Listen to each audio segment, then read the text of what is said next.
Sel merupakan unit terkecil dari kehidupan. Pengetahuan tentang sel ini sangatlah penting dalam mempelajari bagaimana tubuh kita bekerja, sehingga pengetahuan mengenai sel merupakan dasar yang sangat penting dalam ilmu kedokteran. Kali ini kita akan kembali ke belakang, yaitu membahas mengenai ilmu dasar kedokteran. Pada kesempatan kali ini, video ini akan membahas mengenai biologi. Pada makhluk multiseluler, sel merupakan unit terkecil tubuh dan mampu menjalankan fungsi dasar hidup seperti metabolisme, tumbuh kembang, bergerak, bereproduksi, dan menurunkan sifat. Tubuh manusia sendiri terdiri atas sekitar 5 miliar sel. Sel sebanyak itu harus bekerja dengan baik secara terkoordinasi setiap waktu agar tubuh dapat berfungsi dengan baik. Sebagai bagian dari unit terkecil kehidupan, maka sel memiliki ciri khas sebagai makhluk hidup. Ciri khas tersebut adalah sebagai berikut. Yang pertama, sel berasal dari sel yang sebelumnya. Sel juga memiliki genom, yaitu suatu set informasi mengenai struktur dan fungsi dari sel. Kemudian salah satu yang terpenting adalah mengenai alur informasi dari DNA ke protein. Hampir seluruh makhluk hidup yang diketahui di dunia ini memiliki DNA yang kemudian diekspresikan menjadi protein. Selanjutnya, sel juga mampu bereplikasi menghasilkan sel baru yang lainnya. Ciri sel berikutnya adalah sel mampu berdiferensiasi, terutama hal ini terjadi pada makhluk multiseluler. Kemudian, sel dipisahkan dari lingkungannya melalui sebuah membran, dan sifat sel biasanya lebih kompleks dari lingkungannya. Sel juga merupakan suatu sistem terbuka dalam kondisi steady state. Sebagai konsekuensi dari ciri-ciri tersebut, maka sel mampu melakukan metabolisme, tumbuh, bereproduksi, bereaksi terhadap stimuli, dan mampu untuk bergerak. Sel memiliki berbagai bentuk dan ukuran. Sebagai perbandingan, virus yang merupakan partikel hidup terkecil berukuran sangatlah kecil, yaitu 0,01 sampai 0,1 mikrometer. Adapun bakteri berukuran kurang lebih 0,1 sampai 1 mikrometer. Eritrosit atau sel darah merah manusia memiliki ukuran sekitar 7,5 mikrometer, sedangkan sel tubuh umumnya memiliki dimensi yang lebih besar, yaitu 10 sampai 50 mikrometer. Terdapat pula sel yang berukuran besar, seperti misalnya telur yang dapat dilihat oleh mata telanjang manusia. Secara umum, sel terbagi menjadi dua bagian besar. Yang pertama adalah golongan prokariota, terdiri atas bakteri dan archaea. Kemudian kelompok eukariota termasuk ke dalamnya jamur, tumbuhan, maupun hewan termasuk manusia. Terdapat perbedaan yang mendasar antara prokariota dan eukariota. Di antaranya adalah pada prokariota tidak memiliki nukleus atau inti, dan DNA pada prokariota bersifat bebas tanpa ikatan dengan protein inti atau histon. Kemudian pada prokariota juga tidak ada kompartemen seperti mitokondria, vakuola, dan lain sebagainya. Serta ribosom pada prokariota adalah 70 Spetberg, sedangkan eukariota 80 Spetberg. Berikut ini adalah skema bagian-bagian sel eukariota. Sel terbagi teratas membran sel, dan untuk tumbuhan terdapat dinding sel. Sedangkan isi dari sel terdiri atas nukleus dan sitoplasma. Sitoplasma sendiri terdiri atas organel dan sitosol. Kemudian organel sendiri dibagi lagi menjadi organel yang tanpa membran seperti ribosom dan sitoskeleton, serta organel yang dengan membran, baik itu dengan single membran maupun dengan double membran seperti mitokondria. Berikut ini adalah contoh skematik dari struktur umum dari sel hewan. Kita lihat di dalamnya terdapat berbagai macam struktur atau organel. Dengan fungsi organel tersebut akan dijelaskan sebagai berikut. Membran sen pada sel eukariota selain berfungsi sebagai batas sel juga bermanfaat pada sistem transport, komunikasi, serta koneksi dengan sel lain. Nukleus atau inti merupakan tempat DNA yang berfungsi sebagai replikasi dan transkripsi dari gen. Kemudian sitosol merupakan tempat di mana berlangsungnya berbagai macam reaksi biokimia, misalnya glikolisis. Kemudian mitokondria berfungsi untuk menghasilkan energi berupa ATP. Selanjutnya adalah retikulum endoplasma yang terdiri atas retikulum endoplasma yang halus dan kasar.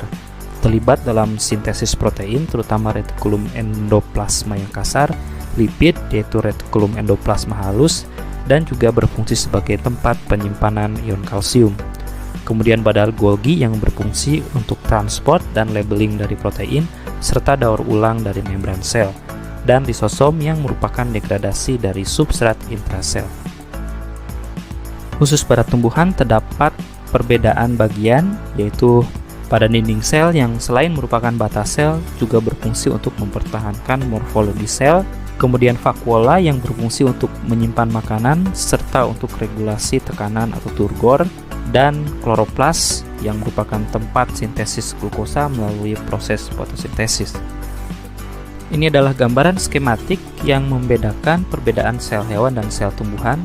Pada sel tumbuhan ada dinding sel, kemudian terdapat vakuola yang mengisi volume yang cukup besar di dalam sel, serta tentu saja pada tumbuhan terdapat kloroplas.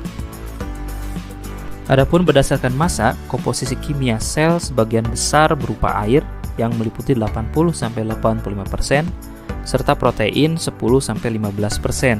Sisanya berupa lipid, DNA, RNA, polisakarida, dan garam yang berupa ion. Sel juga sebagian besar terbentuk dari polimer. Polimer dengan berat molekul yang besar dibentuk dari monomer yang berat molekulnya lebih kecil. Rantai monomer ini dibentuk melalui proses reaksi kondensasi, yaitu eliminasi satu molekul air, serta degradasi polimer terjadi melalui proses hidrosilasi atau memasukkan satu molekul air. Ini adalah daftar monomer dengan polimer yang dibentuknya. Asam lemak dan gliserol akan membentuk polimer berupa lipid dan membran.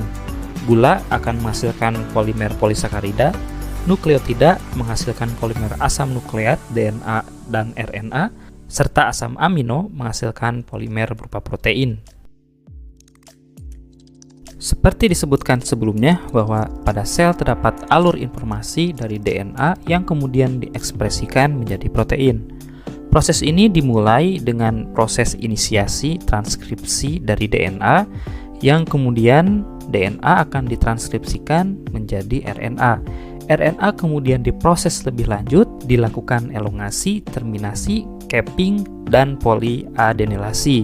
Kemudian RNA ini akan dimaturkan atau dimatangkan dengan splicing intron yang dibuang dari rangkaian RNA tersebut sehingga menghasilkan mRNA yang matur. mRNA ini akan diekspor keluar dari nukleus ke dalam sitosol. Di sitosol, mRNA dapat didegradasi atau kemudian menjalani inisiasi dari sintesis protein. Setelah proses ini selesai, maka akan dilakukan terminasi dari sintesis protein yang kemudian protein ini dapat dipakai dan jika sudah tidak diperlukan lagi maka akan didegradasi. Proses transkripsi DNA dilakukan oleh enzim RNA polimerase. Akan tetapi untuk memulai transkripsi tersebut, enzim ini tidak bisa sendirian.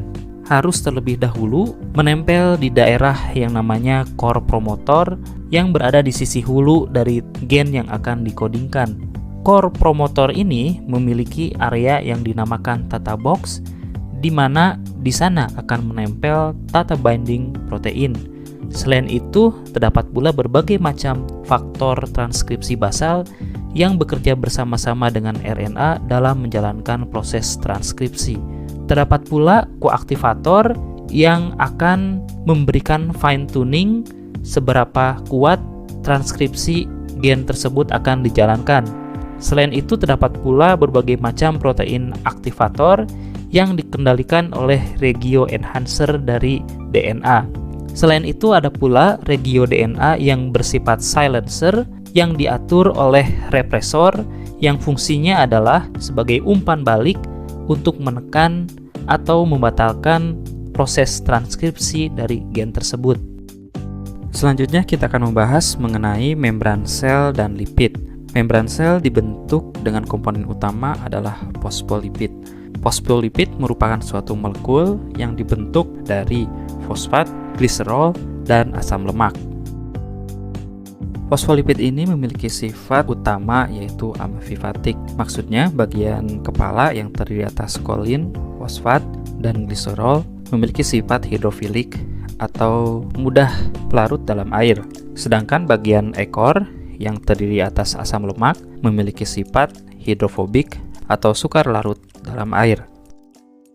Apabila fosfolipid ini dilarutkan dalam air, maka akan bisa membentuk struktur berupa misel atau struktur lipid bilayer berupa biomembran. Dalam struktur biomembran ini, fosfolipid dapat bergerak secara rotasi, fleksi, gerakan lateral, atau flip-flop di antara dua sisi biomembran. Pada membran sel juga tertambat berbagai macam jenis protein.